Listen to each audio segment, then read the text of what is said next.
government budget, which is a part of your syllabus. The weightage of is this chapter around 5 to 6 marks.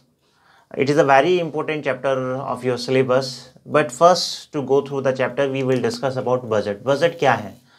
अगर मैं एक simple term में बात करूं तो बजट जो गवर्नमेंट के एस्टिमेटेड एक्सपेंडिचर होते हैं और एस्टिमेटेड इनकम होते हैं, उसका एक रिकॉर्डिंग है, स्टेटमेंट है, जिसके अंदर गवर्नमेंट के इनकम एंड एक्सपेंडिचर को एस्टिमेट किया जाता है for the coming financial year we can say और फिजिकल ईयर वी कैन से। तो आने वाला जो हमारा फाइनेंशियल ईयर है, लेट्स सपोज अभी हम बात कर रहे हैं, अभी मार्च चल रहा है, मार्च 2020, तो नया फाइनेंशियल ईयर स्टार्ट होने जा रहा है जो 1 अप्रैल 2021 से स्टार्ट होगा और जो क्लोज होगा नेक्स्ट मार्च 2022 को। तो ये जो हमारा 1 साल रहेगा, इसके लिए गवर्नमेंट अपनी प्लानिंग करती है, बजट बनाती है और उस बजट के अकॉर्डिंग फिर अपनी जो प्लानिंग है, जो पॉलिसी है, उसे कंप्लीट किया जाता है। तो अगर मैं बात कहूँ तो बजट क्या है? बजट में be define as a statement which show estimated income and estimated expenditure of government. देखो, हर चीज़ के पीछे एक ऑब्जेक्टिव होता है, चाहे वो कोई भी चीज़ हो। सेम इसी तरह से गवर्नमेंट बजट के बिहाइंड भी एक ऑब्जेक्टिव है। उस ऑब्जेक्टिव्स को हमने कैटेगराइज किया हुआ है 7 कैटेगरीज के अंदर। तो वो क्या कैटेगरी है कि what is the objective of government budget? बहुत इंपॉर्टेंट क्वेश्चन है आपके सिलेबस का, जो एग्जाम में पूछा भी गया है कि define budget and what is the objective of government budget. तो इस 7 पॉइंट्स में हमने इसे ब्रेक किया हुआ है। फर्स्ट पॉइंट है हमारे पास GDP growth, second allocation of resources, third one is provision of public goods, fourth redistribution of income and wealth, fifth balance regional growth, six employment opportunity और सेवंथ इकोनॉमिक स्टेबिलिटी। तो ये main आपके पास 7 objective है जो आपके government budget के objective है। First point की मैं बात करूं तो जीडीपी ग्रोथ। जीडीपी क्या होता है? जीडीपी, देखो, जीडीपी के अगर मैं फुल फॉर्म की बात करूं तो gross domestic product. It is a total of goods and services produced during an accounting year.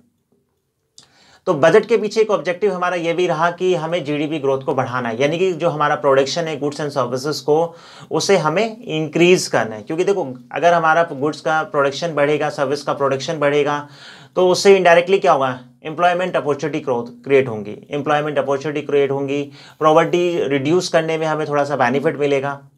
ठीक है, तो ये इनडायरेक्टली क्या करता है? डायरेक्टली और इनडायरेक्टली जो एक कंट्री की प्रोग्रेस है, ग्रोथ है, डेवलपमेंट है, उसे एनहेंस करता है। सेकंड ऑब्जेक्टिव की बात करें, एलोकेशन ऑफ रिसोर्सेज। हमें रिसोर्सेज को एलोकेट करना होता है अकॉर्डिंग टू रीजन। देखो, कुछ रीजन्स होते हैं, कुछ एरियाज होते हैं जहां पर रिसोर्सेज की स्कैर्सिटी होती है और कुछ जो एरियाज होते हैं वो बहुत रिसोर्सेज के मामले में रिच कहलाते हैं। तो गवर्नमेंट क्या करती है? According to scarcity in which some states में क्या है, स्कैर्सिटी ऑफ रिसोर्सेज है, तो हमें उसे क्या करना होता है? बैलेंस करना होता है, एलोकेट करना होता है according to requirement. Third objective हमारा था प्रोविजन ऑफ पब्लिक गुड्स। देखो, गवर्नमेंट का ये जो रिस्पॉन्सिबिलिटी भी है, गवर्नमेंट की है। अगर हम बात करें इंडियन गवर्नमेंट की बात करें तो उसकी एक responsibility provision of public goods, यानी कि जो पब्लिक गुड्स हैं, जो बेसिक नीड्स हैं, उनका प्रोविजन भी गवर्नमेंट को अपने बजट के अंदर डिसाइड करना पड़ता है। जैसे हम कह सकते हैं, we can say about health, education, transport. तो गवर्नमेंट क्या करती है? इन सब चीज़ों के लिए पहले एक प्लानिंग लेके चलती है कि इतना अमाउंट हम लोग इस सेक्टर के लिए देंगे, इतना अमाउंट हम पर्टिकुलर इस सेक्टर के लिए देंगे। Fourth point is redistribution of income and wealth. Income and wealth को रीडिस्ट्रीब्यूट करना, जिसके लिए गवर्नमेंट क्या करती है? टैक्स सिस्टम इंप्लीमेंट करती है। तो टैक्स के थ्रू गवर्नमेंट क्या करती है? इनकम एंड वेल्थ को रीडिस्ट्रीब्यूट कर रही है। इसके लिए गवर्नमेंट को क्या करना होता है? Progressive and regressive tax system को अडॉप्ट करना पड़ता है। प्रोग्रेसिव सिस्टम के अंदर जैसे जैसे इनकम हमारी राइज होती है उसके अकॉर्डिंग टैक्स की रेट बढ़ जाती है, और रिग्रेसिव में इनकम बढ़ती है बट टैक्स की रेट रिड्यूस हो जाती है। तो गवर्नमेंट की बात बहुत डिटेल में भी हम इन्हें पढ़ेंगे। Fifth point, balance regional growth. Balance regional growth यानी कि जो हर एरिया की जो ग्रोथ है वो बैलेंस तरीके से की जाए। बैलेंस इन द सेंस, ऐसा ना हो कि कुछ एरिया ज़्यादा डेवलप हो जाए और कुछ अंडर डेवलप हो जाए। जैसे अगर हम बात करें कि ईस्ट के जो एरियाज़ हैं, like Assam, Nagaland, Arunachal Pradesh, they are less develop as we compare with Delhi, Mumbai. तो गवर्नमेंट को ये प्रोविज़न भी लाना होता है बजट के अकॉर्डिंग कि जो एरिया हैं जो थोड़े से अनबैलेंस है, अनबैलेंस इन द सेंस जो अंडर डेवलप है, उन्हें डेवलप करना, वहाँ पर एम्प्लॉयमेंट अपॉर्चुनिटी क्रिएट करना, इंडस्ट्री इस्टेब्लिश करना, और इसके लिए प्रोविज़न भी हमारा बजट के अंदर डिसाइड किए जाते हैं। Next point is employment opportunity. Employment opportunity is another object of government budget, कि पर्सन को एम्प्लॉयमेंट प्रोवाइड करना, person who want to work at a prevailing wage rate, the government should try to provide opportunity to them so that जो level of unemployment है वो reduce हो सके, poverty के जो level है उससे reduce किया जा सके, standard of living जो एक country की है उसे improve किया जा सके. Seventh point is economic stability. Economic stability to control the situation of inflation and deflation. Economy में मार्केट में स्टेबिलिटी बनी रहनी चाहिए. देखो both the situation are not favourable to the government, चाहे वो इन्फ्लेशन हो चाहे डिफ्लेशन हो. बट अगर हम कंपेयर करें कि which one is better, inflation और डिफ्लेशन, तो inflation is much better as compare to deflation. But government try करती है to control the situation of inflation. ऐसा ना हो कि इन्फ्लेशन बहुत ज़्यादा हो जाए, जो जनरल प्राइस लेवल है इन द इकोनॉमी वो इंक्रीज हो जाए. ठीक है, वैल्यू ऑफ मनी रिड्यूस हो जाती है in case of inflation. But अगर हम डिफ्लेशन की बात करें तो वहाँ पर वैल्यू ऑफ मनी इंक्रीज हो जाती है but supply of money reduce हो जाती है.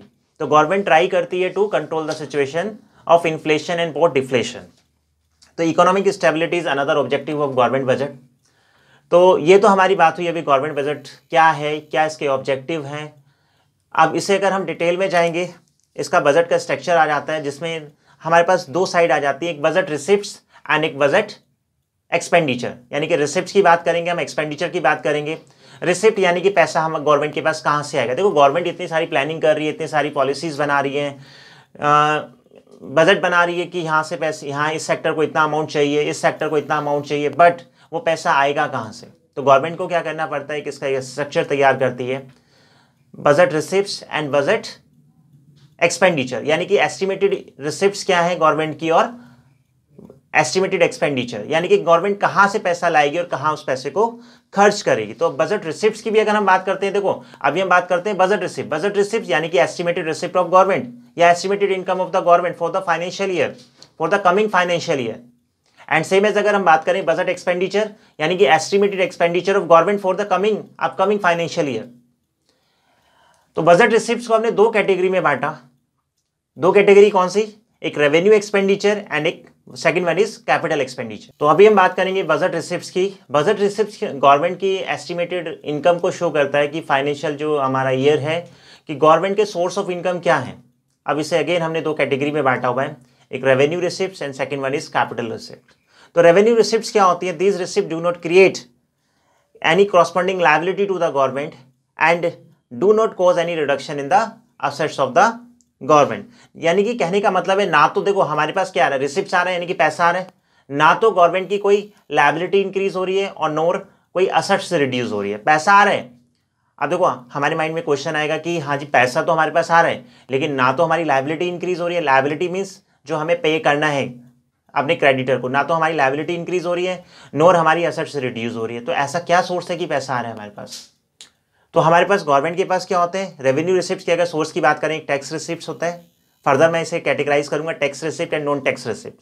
टैक्स रिसिप्ट, देखो टैक्स क्या होता है, एक कंपलसरी पेमेंट होता है जो एवरीवन को पे करना पड़ता है. वो डायरेक्ट टैक्स भी हो सकता है, इनडायरेक्ट टैक्स भी हो सकता है. तो टैक्स रिसिप्ट को हमने दो कैटेगरी में बांटा, एक tax receipt and non tax receipt.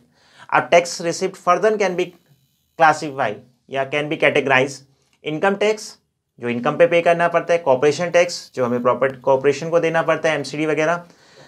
Third one is state duty जो हमें प्रॉपर्टी पे देनी पड़ती है, गिफ्ट टैक्स जो गिफ्ट पे देना पड़ता है, कस्टम टैक्स जब हम गुड्स को प्रोड्यूस करते हैं तो हमें कस्टम टैक्स पे करना पड़ता है, एक्साइज ड्यूटी जब हमें इंपोर्ट और एक्सपोर्ट करना होता है तो हमें एक्साइज ड्यूटी पे करनी पड़ती है, and GST goods and service tax. ठीक है, तो ये हमारे क्या हुए टैक्स रिसिप्ट्स. अगर हम बात करें नॉन टैक्स रिसिप्ट्स की तो फीस, जैसे फीस अगर सपोज हम हॉस्पिटल में भी जा रहे हैं या स्कूल में जाते हैं गवर्नमेंट स्कूल में तो एक नॉमिनल सा चार्ज हमें पे करना पड़ता है which is part of fees. Fine जो भी पर्सन हो, चाहे एम्प्लॉय हो, चाहे कॉर्पोरेट हो, चाहे वॉटेवर, एक फाइन भी पे करना पड़ता है. समटाइम जब हम डिसओबे करते हैं रूल को एंड रेगुलेशन को तो गवर्नमेंट उस पर फाइन इम्पोज करती है.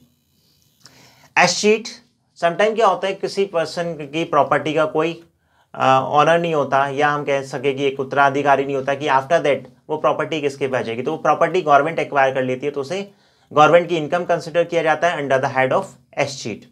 स्पेशल असेसमेंट, समटाइम क्या होता है person trying to alienate their income, तो in that case government assess करती है इनकम को एंड एक टैक्स उस पर कैलकुलेट करती है जिससे हम कहते हैं special assessment. Income from public enterprise, तो गवर्नमेंट की जो पब्लिक एंटरप्राइज कंपनी है वो भी इनकम जनरेट करती है. ठीक है, तो it is also part of government income या government receipt. Income from sale of spectrum 2G 3G 4G, यहाँ से भी गवर्नमेंट के पास पैसा आता है। And last one is grant and donation. तो ग्रांट एंड डोनेशन से भी गवर्नमेंट की इनकम जनरेट होती है, ठीक है। तो ये पार्ट हुए हमारे tax receipt and non tax receipt की। अभी हम यहाँ बात करेंगे। अभी नेक्स्ट टॉपिक आता है हमारा, जैसे ये तो हुआ हमारा गवर्नमेंट रिसिप्ट। इसी तरह से गवर्नमेंट के एक्सपेंडिचर भी होते हैं। गवर्नमेंट के एक्सपेंडिचर को भी हमने फर्दर 2 कैटेगरी में डिवाइड किया है, revenue expenditure and capital expenditure.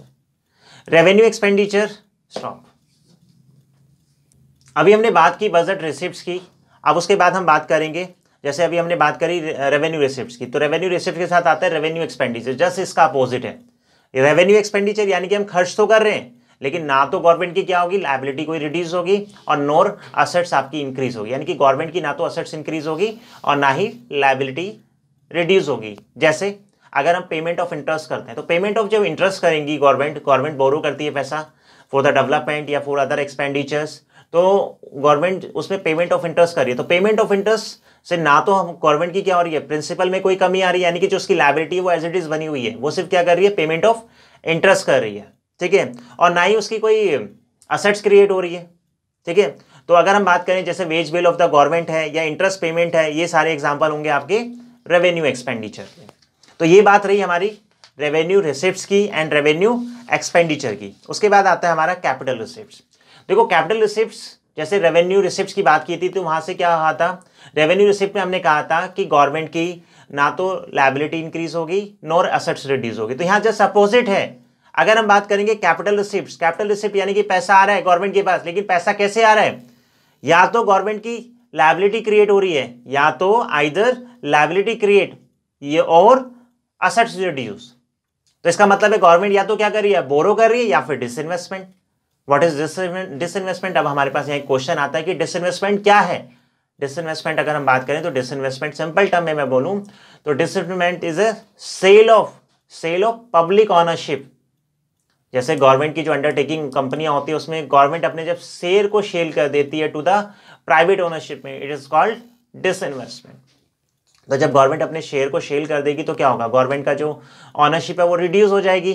अब इससे क्या हो रहा है, असेट्स गवर्नमेंट की क्या हो रही है, रिड्यूस हो रही है, या फिर गवर्नमेंट क्या कर रही है, बोरो कर रही है, ठीक है।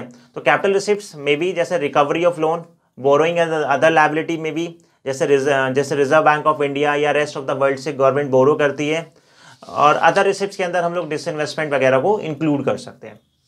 तो ये एक शॉर्ट में था कैपिटल। अगर हम बात करें रिसिप्ट्स की, अभी हम बात करते हैं कैपिटल एक्सपेंडिचर, यानी कि गवर्नमेंट एक एक्सपेंडिचर कर रही है और उस एक्सपेंडिचर करने से क्या हो रहा है, आइदर देखो यहाँ पे ध्यान देने वाली बात है, एक्सपेंडिचर कर रही है, कौन कर रही है, गवर्नमेंट। अब इससे क्या हो रहा है, या तो गवर्नमेंट की लायबिलिटी रिड्यूस हो रही है। लायबिलिटी रिड्यूस कैसे होगी, जब पेमेंट ऑफ लोन करेगी। जब पेमेंट ऑफ लोन करेगी तो क्या होगा, उसकी लायबिलिटी रिड्यूस होगी। या फिर क्या होगा, उसकी जो असेट्स है वो इंक्रीज होगी, और असेट्स इंक्रीज होगी तो जैसे गवर्नमेंट क्या करती है, इन्वेस्टमेंट करती है, तो गवर्नमेंट की जो इन्वेस्टमेंट होगी उससे क्या होगी, असेट्स इंक्रीज होगी, ठीक है। तो ये तो एक बहुत ही शॉर्ट में है अगर हम बात करें कैपिटल एक्सपेंडिचर को, कि गवर्नमेंट खर्चा तो कर रही है, ठीक है। जैसे expenditure on land and building की बात करें, expenditure on machine and equipment की बात करें, या परचेज ऑफ शेयर्स की बात करें, तो इससे क्या हो रहा है, कैपिटल एक्सपेंडिचर हो रहा है। तो यहाँ से या तो गवर्नमेंट मतलब गवर्नमेंट का क्या हो रहा है, यहाँ पे लायबिलिटी रिड्यूस हो रही है या फिर असेट्स इंक्रीज हो रही है। तो अभी हमने बात की गवर्नमेंट बजट की, गवर्नमेंट बजट के ऑब्जेक्टिव्स की बात की, फिर हमने स्ट्रक्चर की बात की जिसके अंदर हमने बात किया एक रिसिप्ट साइड होती है और एक एक्सपेंडिचर साइड होती है। रिसिप्ट साइड को हमने फिर ब्रेक किया, revenue receipts and capital receipts, same expenditure को हमने ब्रेक किया, revenue expenditure and capital expenditure. तो जब भी वर्ड आएगा रेवेन्यू, तो रेवेन्यू लायबिलिटी एंड असेट्स पे कोई इफेक्ट नहीं डालेगा, लेकिन जब वर्ड आएगा कैपिटल, जो कैपिटल चाहे वो रिसिप्ट्स हो या कैपिटल एक्सपेंडिचर हो, तो वो हमारी असेट्स एंड लायबिलिटी पे इफेक्ट डालता है। या तो असेट्स इंक्रीज होगी या डिक्रीज होगी, या फिर लायबिलिटी भी सेम इंक्रीज होगी या डिक्रीज होगी। तो इस चैप्टर का ओवरव्यू रहा। आप इस वीडियो को ध्यान से सुनिएगा, लाइक कीजिएगा, सब्सक्राइब कीजिएगा, ठीक है। नेक्स्ट सेशन में मैं आपसे मिलूंगा और इस फर्दर इस टॉपिक के हम क्वेश्चंस कुछ डिस्कस करेंगे। वैसे अभी इसके अंदर अभी बजट डेफिशिएट एक छोटा सा पार्ट रह गया है, बजट डेफिशिएट, जिसके अंदर हमारा रेवेन्यू डेफिशिएट, फिजिकल डेफिशिएट, ठीक है, प्राइमरी डेफिशिएट के बारे में बात होगी, लेकिन वो एक बहुत ही स्मॉल पार्ट अभी हमारा रह गया, ठीक है। ठीक है, तब तक आप इस वीडियो को ध्यान से सुनिएगा। नेक्स्ट सेशन में जो हम बजट का सेशन लेंगे उसमें हम बात करेंगे, जो छोटा सा पार्ट अभी आपका सिलेबस का रह गया है प्लस कुछ इसके एमसीक्यू हम लोग यहाँ डिस्कस करेंगे। ठीक है, तो नेक्स्ट सेशन में हम आपके साथ मिलते हैं। Thank you.